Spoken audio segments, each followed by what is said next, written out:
Hello dear friends, स्वागत है आप सभी का एसएन के पाठशाला यूट्यूब चैनल में। वीडियो का टॉपिक आज फिर से है the proposal written by Anton Chekhov. यहाँ पर हम डिस्कस कर रहे हैं क्वेश्चन आंसर को, खास करके लॉन्ग आंसर टाइप क्वेश्चन और उनके आंसर को। ये क्वेश्चन आंसर की एक सीरीज़ है और सीरीज़ का ये सेकंड नंबर वीडियो है। इसके पहले के वीडियो में हमने एक बहुत ही इंपॉर्टेंट क्वेश्चन को डिस्कस किया था, बहुत ही आसान और इंटरेस्टिंग तरीके से। आज हम लोग क्वेश्चन नंबर 2 को डिस्कस करने वाले हैं। आई थिंक आप लोगों को वो वीडियो पसंद आ रहा होगा।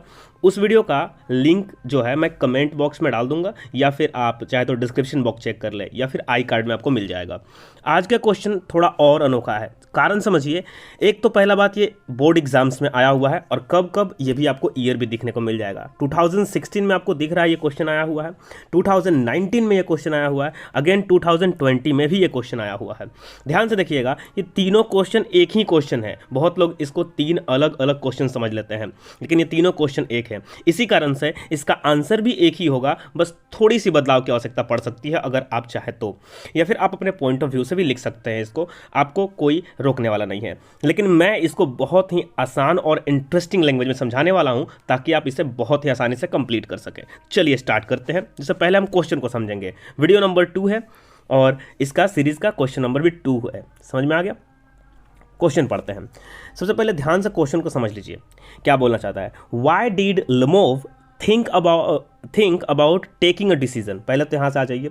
थिंक का मतलब लेमोव क्यों सोचता है, क्या अबाउट टेकिंग अ डिसीजन, एक डिसीजन लेना है, एक निर्णय लेना है। किसके बारे में?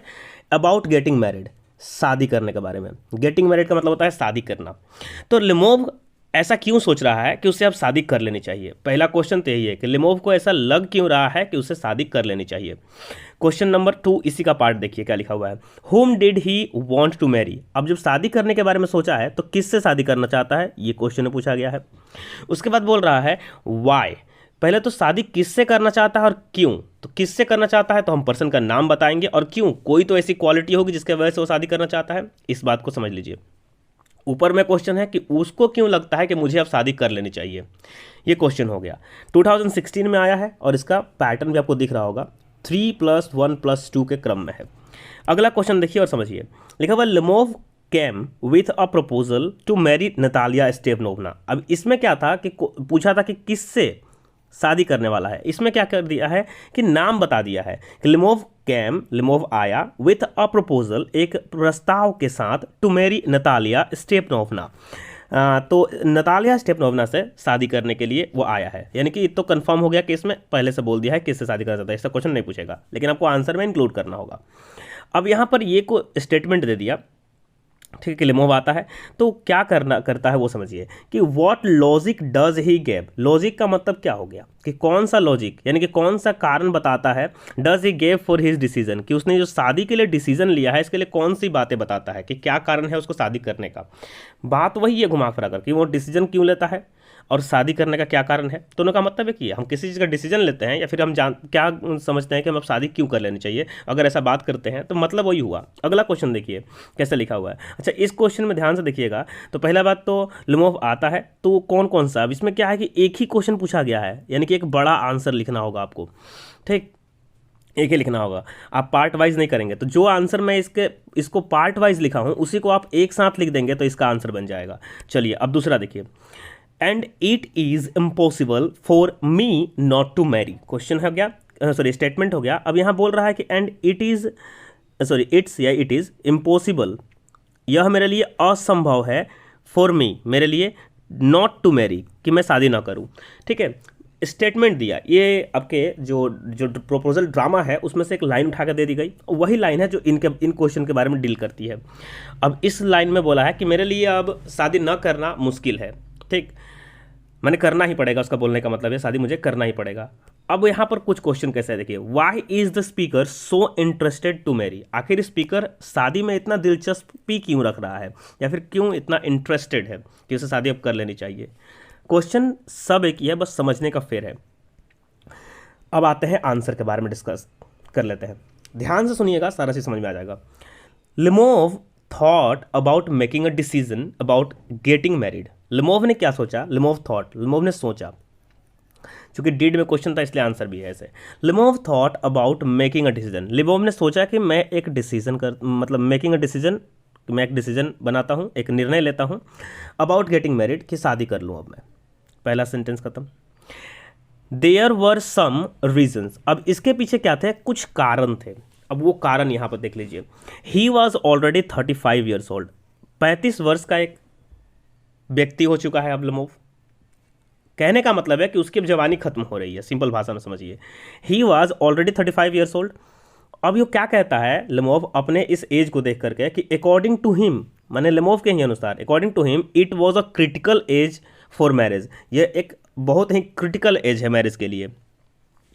ये स्टेटमेंट भी देकर पूछ लेता है कि क्यों क्रिटिकल एज बोला गया है, ठीक ध्यान रखिएगा। और क्रिटिकल एज शॉर्ट क्वेश्चन में भी आता है कि क्यों, मैंने कितने को बोला गया है, या लिमोव की एज क्या है, 35 ईयर्स ओल्ड। तो लिमोव के अनुसार वो अभी 35 ईयर्स ओल्ड का हो गया है और ये उसके लिए क्या है, क्रिटिकल एज है शादी करने के लिए।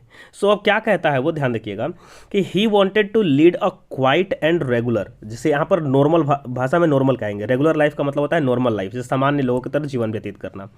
तो ही वॉन्टेड टू लीड, वो क्या चाहता है कि वो बिताए, लीड का मतलब हो गया बिताना, अ क्वाइट शांतिपूर्ण एंड रेगुलर यानी कि नॉर्मल लाइफ, एक शांतिपूर्ण जीवन। He had several nervous disorders, देखिए ऐसे नॉर्मल भाषा में मानसिक तनाव उसकी समस्या थी। इसका कारण था नसों में होने वाली प्रॉब्लम्स। अब जो कहानी को सुना है उसको ये बात बहुत जल्दी समझ में आ जाएगी कि लाइनें क्यों इंक्लूड की गई है। जिनको कहानी नहीं पता है वो इसकी समरी जरूर देख लें, मैं बोलूँगा और कोशिश करूँगा कि जल्द ही इसकी समरी मैं आपको ऑडियो वर्जन में अपलोड कर दूँ ताकि आप सुन करके ही इस पूरे कहानी को याद कर सकते हैं। He had several nervous disorders, बहुत सारी उसकी नसों की समस्याएं थी, पैल्पिटेशंस वगैरह सुनिएगा, हाई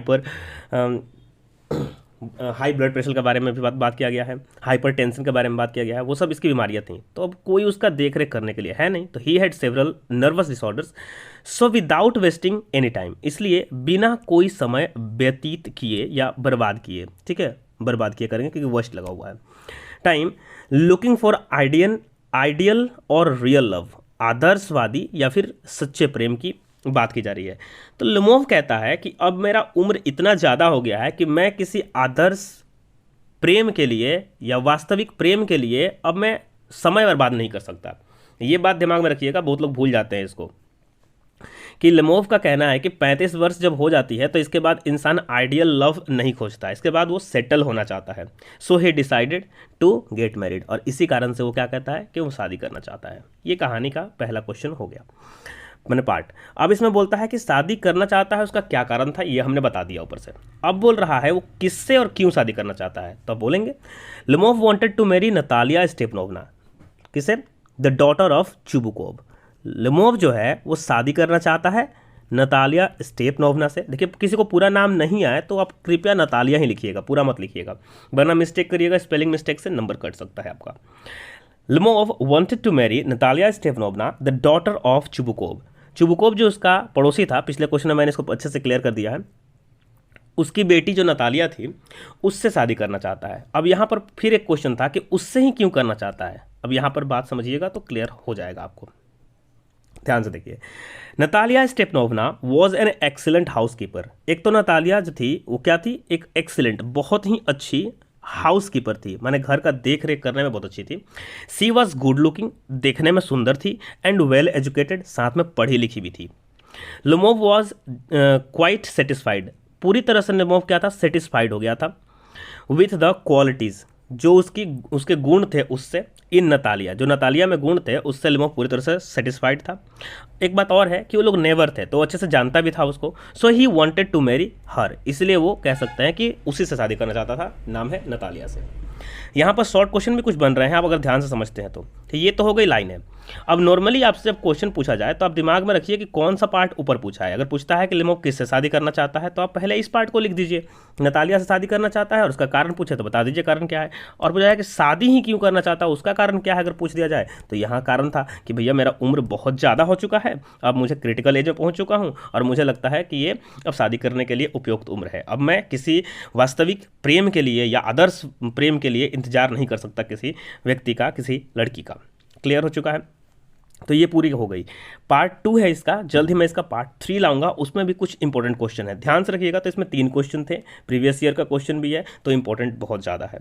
अच्छे से पढ़िए, और कहीं भी कोई डाउट हो तो आप कमेंट सेक्शन में लिख सकते हैं, मैं नेक्स्ट वीडियो में क्लियर करने की कोशिश करूँगा जरूर।